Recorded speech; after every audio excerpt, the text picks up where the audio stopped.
البلد دي ما فيهاش رجاله. لما كانوا بيضربوني وملبسيني قميص النوم. لو ما كنت بتشوفيه وهو بيصورك. مش عارفه اصلا الصور دي جت له منين.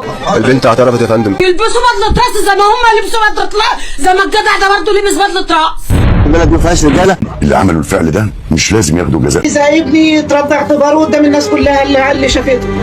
لا البلد كلها رجاله. نرجو ان العقوبه تبقى شديده. عايز شقه بس عشان اقدر اتجوز فيها ابني. لما شفنا البنت جايه ومتشوهه وما البنت تقول ان انا قلعوني عريانه يا بلد يا بتوع الرجاله. لا البلد كلها رجاله. عمره ما قال لا ادبه على حد، ماشي باحترامه وبيقعد باحترامه ويروح شغله باحترامه.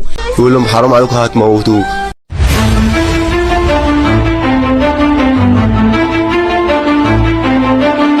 البلد دي ما فيهاش رجاله. لا البلد كلها رجاله، بس اللي انت ما تعرفوش ان انتوا اللي مش رجاله. لما تتلموا على عيل زي ده وتضربوه الضرب ده وتهزقوه وتهنوه قدام الناس كلها، يبقى انتوا اللي مش رجاله. وانت راجل كذاب، انا سمعت كلامك، انت راجل كذاب. وانا هسيبك تكمل الفيديو بتاعك للاخر وبعد كده هرد عليك. ما كنتش بنيت بيت عشان استقر في البلد. لا البلد كلها رجاله. بنحترم الصغير قبل الكبير. واسالوا عني وعن ولادي.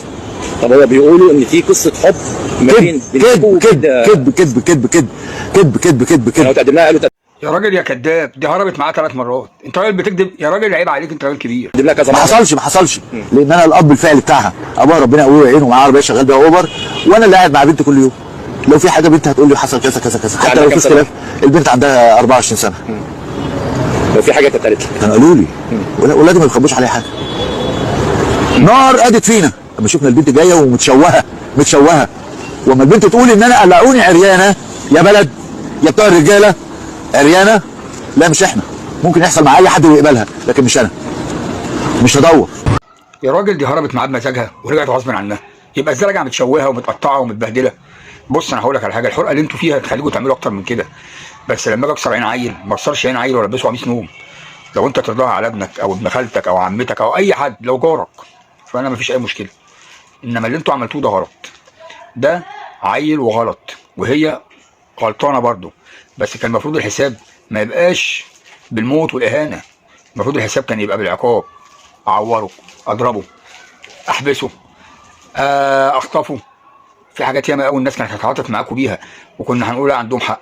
انما اللي انتوا عملتوه في الولد ده ما ينفعش. لو انت يرضيك المنظر اللي انا هوريه لك دلوقتي ده، يبقى انتوا كده عندكم حق ويبقى انت عندك حق. انما المنظر ده ما يرضيش ربنا. ده هو المنظر. حرام عليكم يا والله، انتوا شاب زي ده دمرتوا حياتكم.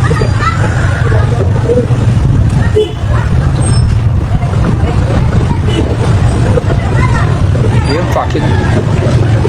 يعني ليه الاهانه؟ ليه؟ انا اقول حرام على اهاليكم يا اخي، انتوا عالم ولادنا. اقول ايه بس؟ تلبسوا راجل زي ده قميص نوم.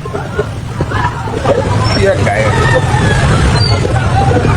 البلد دي ما فيهاش رجاله، يعني مفيش حد يتدخل ولا حد يتكلم ولا حد يقف يمنع اللي بيحصل ده. واقفين عاملين عليه حفله الساعه 8 10 بالفرق. مش كده؟ حرام عليكم. ده يتمشى بيه وده يتمشى بيه وده يديله بالشلوط وده يديله على قفاه. ليه يا جدعان؟ هي خلاص يا بقى هنرجعوا لعرس التوت والنبوت تاني ولا ايه؟ بص بقى الشلوط اللي هيجي ده، بص الشلوط اللي جاي ده، بص الافتراء بتاع الناس. ليه يعني؟ ايه الافتراء ده؟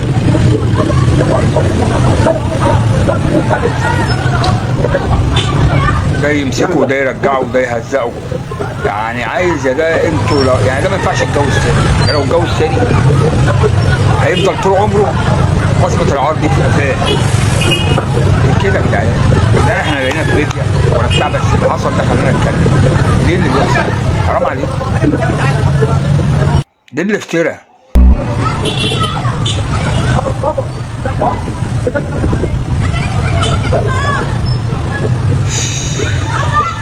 مش عايز تتحاكموا، ده انتوا تتحاكموا وتاخدوا اعدام ومؤبد. انتوا لو موتوه كان احسن. يعني الولد ده لو مات كان احسن من اللي انتوا عملتوه فيه ده. طب انا عايزك بقى تتخيل ان الراجل ده اتجوز وعاش حياته الطبيعيه زي اي بني ادم وخلف عيال، والعيال دول اتحكى لهم اللي حصل لابوهم. هيبقى ايه موقفكم انتوا وايه موقفه قدام عياله؟ ليه كسرتوا الراجل وليه كسرتوا نفسه؟ انا كان اهون عليا تموتوه وما تعملوش معاه كده. عارف الموت اهون من اللي انتوا عملتوه مع الراجل ده. اقسم برب العزه انتوا الاعدام مش حرام فيكم، رغم انكم عندكم حق، بس ضيعتوا حقكم. الحق ما بيتاخدش كده، في قانون، في قعده عرفيه، في نخلصوا ونجوزهم لبعض، في حاجات كتير كانت ممكن اتعملت، بس الا انك تهين بني ادم. دي اكتر حاجه تضايق اي بني ادم تاني حتى لو انت على حق.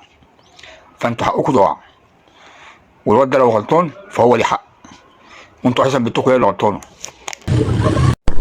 احنا صعبانين علينا المنظر اللي اتعمل في حكومه، حتى لو غلط كان في حكومه وفي قانون، ما كانش ينفع يعملوا فيه كده. وعلى العموم البني ادم ده قسما بالله احنا جيران، الادب اللي في الدنيا والاحترام اللي في الدنيا فيه، عمره ما غلط في حد وعمره ما قال ادبه على حد، ماشي باحترامه وبيقعد باحترامه ويروح شغله باحترامه. ليه ليله الادب والعنفيه ويجيبوا بلطجيه يعملوا فيه كده؟ لو هم عندهم عيال هيرضوا عليهم كده؟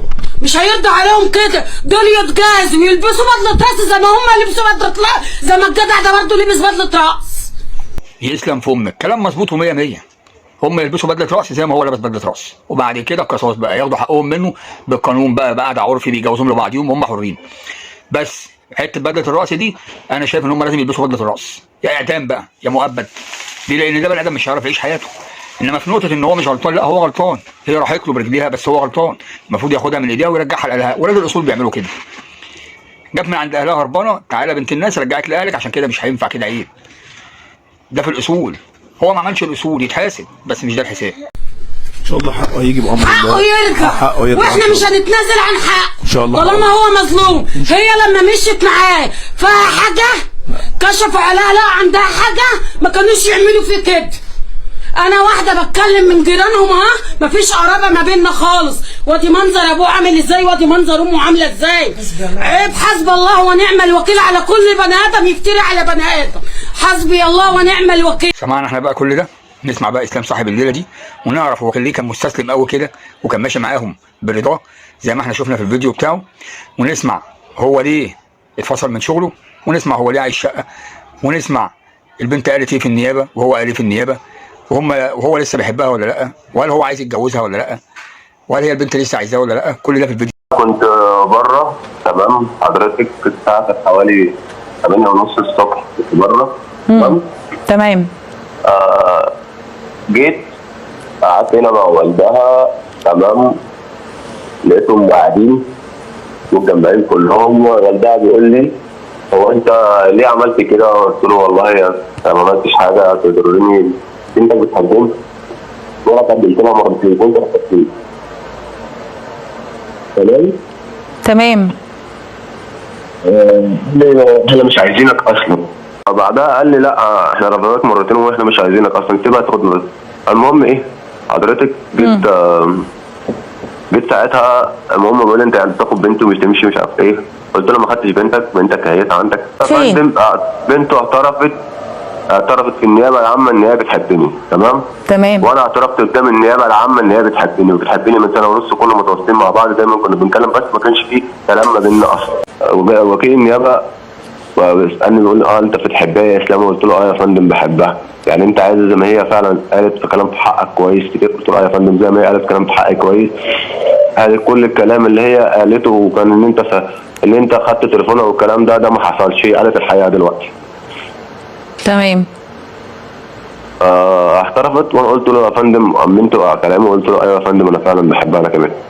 انا ما كنتش في حد اداك اي حاجه شربتها خدتها؟ هو شربت ميه من عندهم من البيت، قلت لهم هاتوا بقوا ميه، وكانوا بالعافيه عمالين يدوني بقوا الميه بعد ما جابوا لي الكوبايه جوه. امال انت ليه كنت مستسلم الاستسلام الفظيع ده؟ انا كنت مستسلم، انا كنت بعدها ب5 دقايق انا كنت فاعي، كنت المعيشه بتاعتي يعني وحشه وظروف على قدها. انا الشركه بتاعتي اللي انا كنت شغال فيها انا سبتها.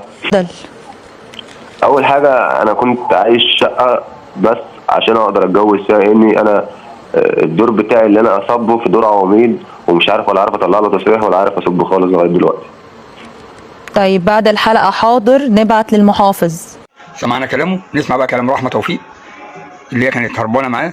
البنت دي قبل ما تطلع من النيابه قالت كلام غير اللي هي هتقوله دلوقتي. ليه قالت كده؟ ليه؟ لان اهلها اتسجنوا، فلما طلعوا ضغطوا عليها لازم تقولي كده ان هو بياخد تليفوناتي وان هو بياخد فلوسي وان هو بياخد الكلام ده. طبعا مش راكب خالص مع القصه.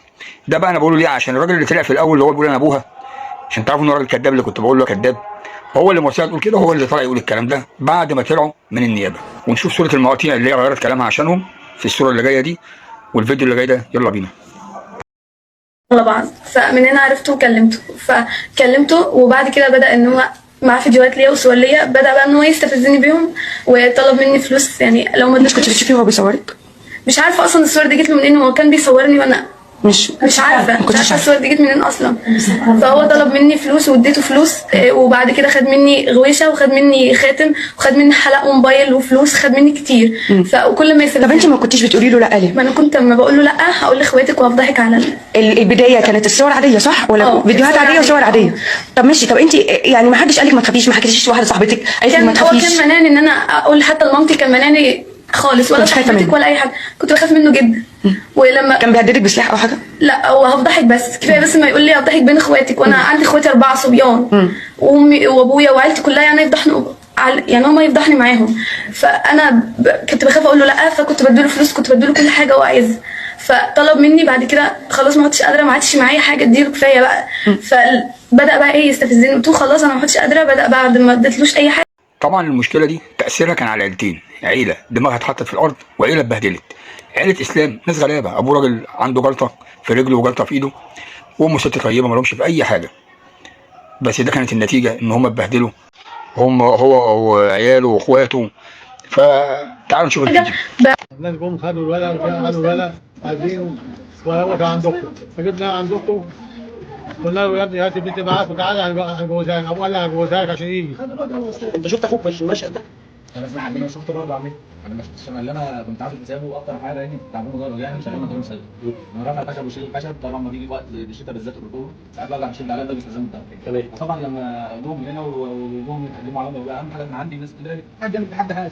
انا دلوقتي مدير، لا تعالى في مركز في بلغ عن حقك. انت شفت اخوك بعد الواقعه صح؟ شفت اخوك بعد الواقعه. قلت له بصراحه انا ما بقيت زعلان ان يعملوا حاجه كده. لا مش عارف اتكلم. كل بتمنى ربنا قلت له الحق يجي. اللي بتمنى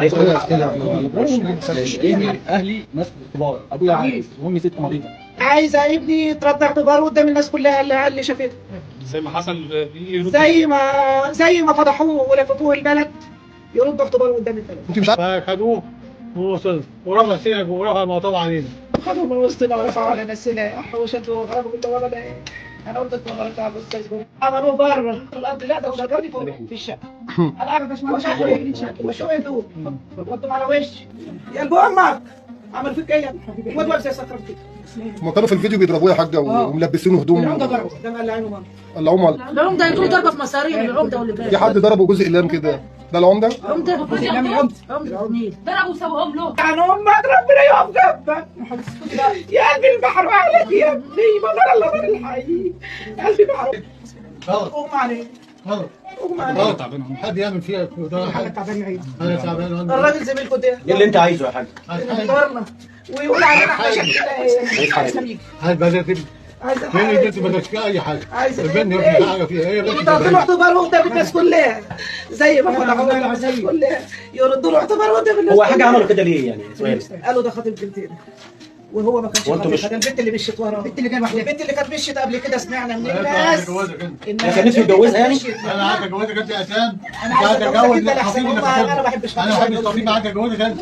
احنا سمعنا من الناس اللي هي مش على قد ابني بس اللي مشيت معايا. رحت شوف رحت طب الصبح عادي اجيب العيش لقيتهم بيقولوا اسلام اسلام. انتوا بتتكلموا على مين؟ اسلام يا عم الساعه كانت 6 كده يا استاذ بالظبط.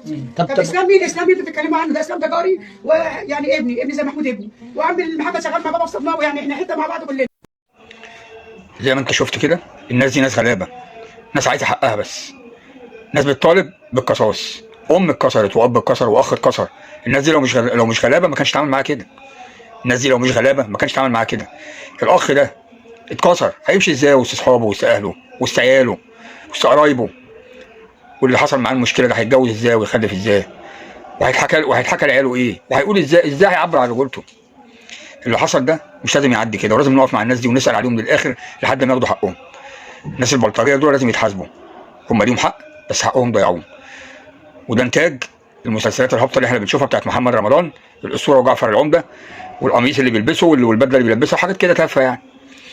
انا اخر فيديو بتاعي ما عنديش غير كلمتين بس هقولهم، قالهم الفنان محمد ابو داوود، يا ريت نسمعه. والسلام عليكم ورحمه الله وبركاته. الحقيقه لما شفت الواقع استفزت جدا، ويعني يمكن اللي قاله سياده النائب طارق عبد العزيز ده شيء بسيط جدا، وانا من هنا بحاول اوجه رساله لسياده النائب العام ان اللي عملوا الفعل ده مش لازم ياخدوا جزاء بسيط، اقصى عقوبه، لان ده امتهان لبني ادم، مش لبني ادم لوحده، لاسره كامله، لاب وام واخ. يعني مش عارف دول هيبقى مصيرهم ايه في المنطقه اللي هم عايشين فيها. وكفنان بقول ادي جزء من عيوب الفن الرديء، لان هذا المشهد قدم من قبل في احد الاعمال. للاسف الشديد ان الناس قلدته، دي مش اول مره ان عرفت انه اتقلد قبل كده. ده معناه خطوره الفن الرديء اللي زي تاجر المخدرات، زي القواد. يا سياده النائب العام، نرجو ان العقوبه تبقى شديده. في نفس الوقت بقول لوزير الصحه ان لابد لهذا الولد ان يعالج نفسيا هو واسرته، لوزير الاسكان ان يشوفوا حل في الوضع اللي هتبقى فيه الاسره دي بوضعها في